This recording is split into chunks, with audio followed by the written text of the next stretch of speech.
बुलढाणा जिल्ह्यातील शेगाव तालुक्यातील अनेक गावात अचानक केस गळती सुरू झाली आणि टक्कल पडायला सुरुवात झाली। या घटनेला जवळपास आता 20 ते 22 दिवस होत आले, मात्र अद्यापही प्रशासन या बाबतीत कुठल्याही निदानापर्यंत पोहोचलेलं नाही। त्यामुळे या परिसरात नेमकं काय वातावरण आहे? आपल्यासोबत उद्धव ठाकरे गटाचे प्राध्यापक नरेंद्र खेडेकर आहेत। सर, आज तुम्ही या परिसराचा दौरा केला, काय परिस्थिती आहे, तुम्ही काय बघितलं? आम्ही या शेगाव तालुक्यातल्या जवळजवळ 8-10 गावांमध्ये जाऊन आलो।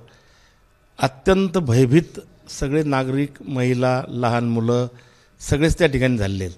कारण अचानकच सकाळी उठल्यानंतर आंघोळ करताना असेल, केस विंचरताना असेल, जर केसच सगळे हातात येत असतील आणि मागच्या 15-20 दिवसापासनं या ठिकाणी जिल्हा स्तरावरची मंडळी, राज्य स्तरावरची, इव्हन दो केंद्र सरकारचे बी लोक या ठिकाणी ICMRचे, काही आयुषचे सगळे लोक येऊन गेले, परंतु ते आले, टाईमपास केला, सॅम्पल घेतले आणि पुढं काहीच नाही, काही गोळ्या बिळ्या दिल्या असतील, ते निघून गेले। रोग नाही निघून गेला, रोग पसरतोय।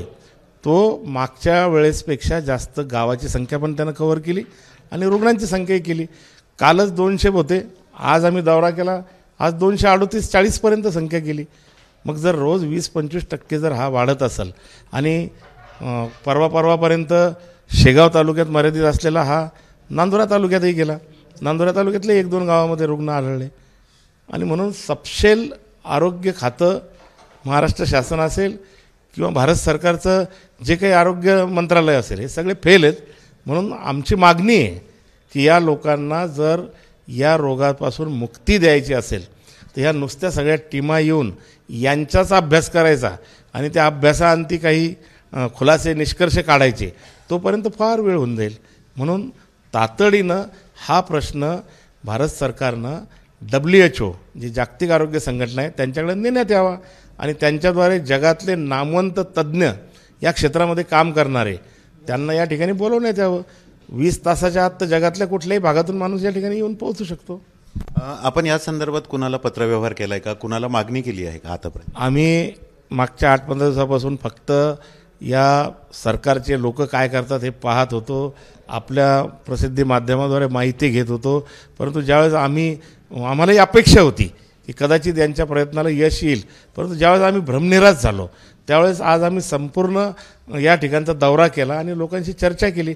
आता आम्ही पुन्हा एकदा भारत सरकारकडेच ही मागणी करत आहोत की आपण तातडीनं हा प्रश्न आंतरराष्ट्रीय न्यायालयात जसे आपले प्रश्न जातात तसंच हा आंतरराष्ट्रीय प्रश्न आहे आणि पहिल्यांदा घडतंय असंही ऐकू येतं।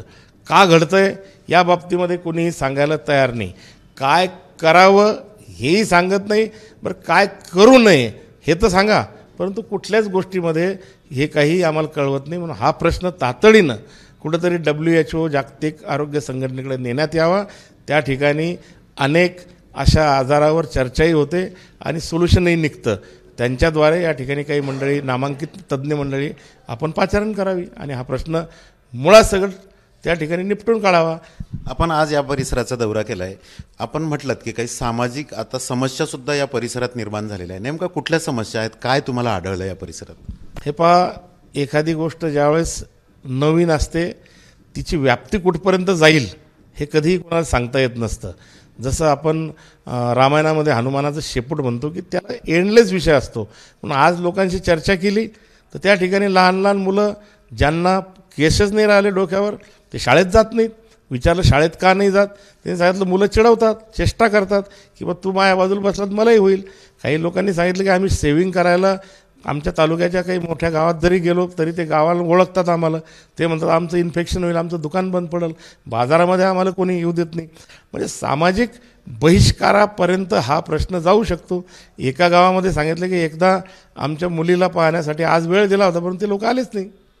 म्हणून याचं स्वरूप कुठं जाईल हे तर होतंच की सामाजिक बहिष्कारापर्यंतही हा विषय काही मंडळीच्या किंवा काही गावावरच बहिष्कार टाकण्यापर्यंत जाऊ शकतो।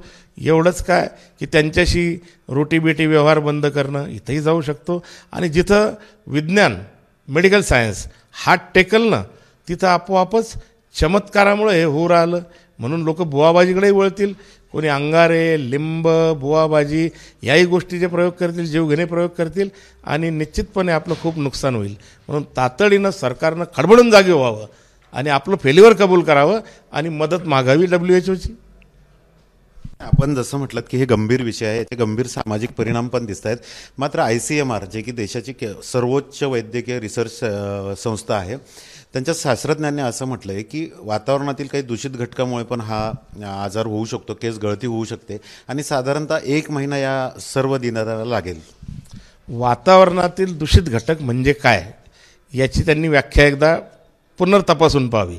वातावरण म्हणजे गावातलं वातावरण, तालुक्यातलं वातावरण, जिल्ह्यातलं वातावरण का घरातलं वातावरण.